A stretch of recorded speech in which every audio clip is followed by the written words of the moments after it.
You're doing some amazing things. Your rescue trailer, you've served over 120,000 meals in relief at natural disasters like the Tubbs fire, the Camp Fire and Car Fire, the Kincaid Fire. 120,000 meals. You should really be proud of that.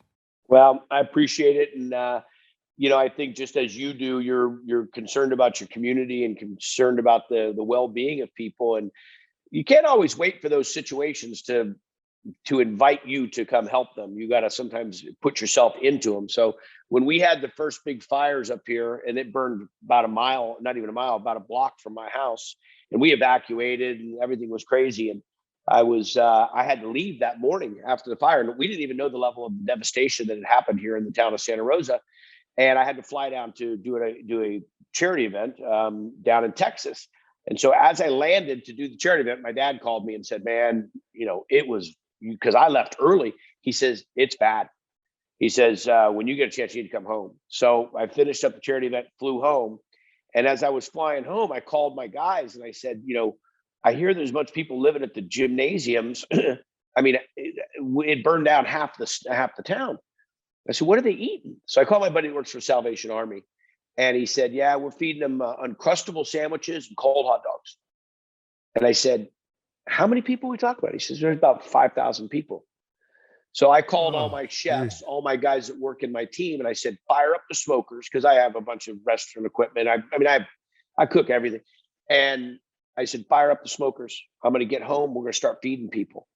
So we just drove into the parking lot unannounced, just drove in with these big smokers, set up tables, started cooking food, and just started serving food to people. And everybody's like, where's this coming from? I said, we're just here to feed.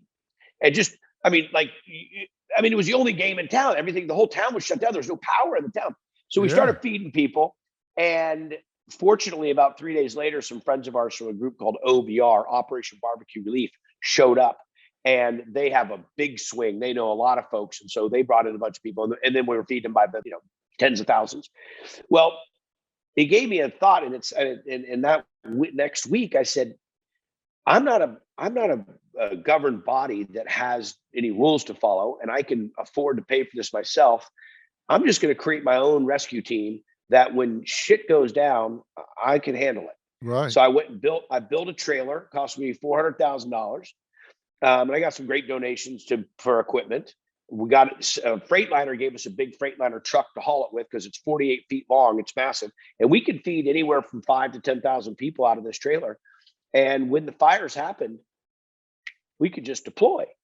So we started doing that, and that was great. We were able to help. We cooked Thanksgiving dinner for 15,000 up at the Paradise Fire. But you know what it was, is after that, we started saying, well, we don't have to be there first, because what happens sometimes is when people are on these fires for 30 or 40 days, they get pretty burned out. So what we started to do is coming in as a health and welfare. We started coming in as a positive to kind of as they will say, break the clock, like resetting the clock for them, because it's been the same monotonous situation. And all of a sudden, here comes Guy Fieri and his buddies and chefs from all over the country, and they're cooking us barbecue and making macaroni. They're making mac and cheese with bacon on it. They're Hawaiian rolls and all this kind of stuff. And so it's really turned into an amazing program. And then when we realized that when the fires weren't happening, now I still have all these resources, I have all these volunteers. We have the trailer. So now what we do is when we don't have disasters, we go around and feed veterans and feed first responders. So we were just in New Jersey 2 weeks ago. We fed 1,200 veterans in New Jersey. We went to 2 different VFWs, put on 2 separate luncheons, one on Friday, one on Saturday, and just invited veterans and their families. Just come down. We're going to feed you for free, and just to say thank you.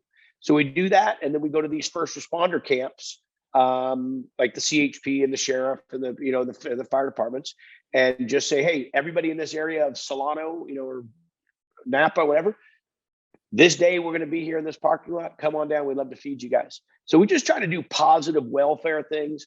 But on top of that, we have a reading advocacy program for kids in low income schools. We have a variety of packages of things that we try to do. But I can't be given this opportunity. I can't have this opportunity that I've had in my career and not take it and do something with it, because otherwise I think I'd be wasting so much of the energy that comes along with it. I gotta make sure that I share with people and shine the light. I get all the light show, on me. And I know you do the same thing. I just try to divert as much as I can to like, hey, let's look over here. But we've gotten some great sponsors and some great donors, and we give out a lot of scholarships. We do a lot of culinary schools, and we got a lot going on. Yeah, well, when you were talking about Triple D and I was saying, what's the impact when one of them gets on the show? You said, well, it depends. If there's a great character and there's great food and there's a great story, then it really turns out well. And that's what's so much fun talking to you about all of this, because you make great food, you're a great character, and you sure have a great story. And it's no accident that you are the most famous person in the food business, the food industry, the restaurant business in the entire country, and have been for a long time, because you fit the Triple D formula. It works for them, it works for you. So there you go. What goes around comes around, right? I've never heard anybody ever spin that back on me. I'm just telling you, only you. You're the one that sees, you have that 30,000 foot view on things. So of course you would turn that right back on me. But no, I can see what you're saying with it, and it's so ironic that you would pick up on it and go. But no, being raised with good parents and in a great community, and staying grounded and staying. And I remember when you and I first met, you said, "How did you end up this way?" I told you that story about my mom and dad, and what great people. I was just up in that little town, Ferndale. And so the museum wrote me and said, could you write the foreword for our community cookbook? We're going to make a cookbook with all the history of Ferndale. And I said, yeah. And I said, how many books are you going to sell? I said, we're going to sell 100. And I said, that's all you can sell? And they said, no, we're going to sell 1,000, but we just don't have any money. I said, how much are the cookbooks? They said, $10 a piece. I said, all right, I'll buy all the cookbooks. $10,000. I'll pay for them. I'll write the foreword and I'll pay for the $10,000. And I said, but you have to sell the cookbooks for $40 a piece. And they said, great. So we just sold all the cookbooks, made $40,000 for the museum, which is their annual budget. Yeah. And people and everybody's like, and it's not where I come from. Where I come from, our community rallies like that. And I tell people this all the time. We can make a bigger difference in this world. You just have to you just got to move your SKU maybe 10% more. Maybe it's not financial, maybe it's participation, maybe it's advocacy, maybe it's just being vocal, but who knows what it is. But if we just moved it 10%, I think we could fix a lot of these issues, these social issues that we have in our country, and could make this a lot better place. But we're not going to do it bitching about it. We're going to have to really activate and participate one way or another, some form, shape or form, do something. But we are empowered. We're the greatest country in the world. We brought ourselves from nothing a few different times and saved and turned righted this ship. I really hope we get this straight. And you're such a patriot and such a leader of the country. I look forward to seeing how you continue to help us see the vision on this, because it's ours to lose, folks. Well, it is. And you're a perfect example of, like you say, you don't have to have a bunch of money to give $1 million to a cause. If what you have to give is your time, what you have to give, maybe a little bit of this or a little bit of that.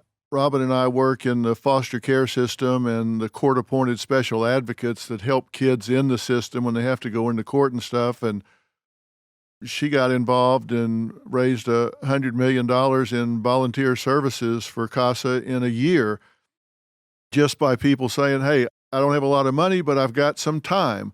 Find a way. Everybody is complaining and there's so much divisiveness.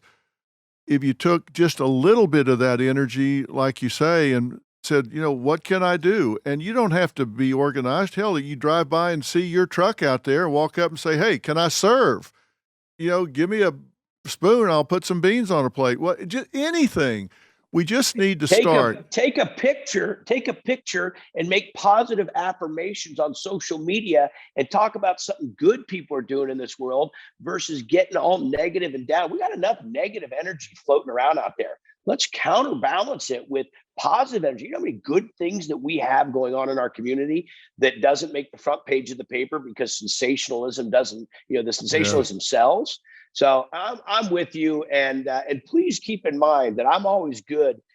We play inside of our inside of our fields of things that we do, but I'm a huge fan of kids and family, and children really are the future. So you keep in mind when you guys do another fundraiser how I can lend my support on that, and either send some items or send a visit to Triple D or something, and let me know how I can lean in on your project as well. I'd love to. I try to make sure that that's something I'm always involved in.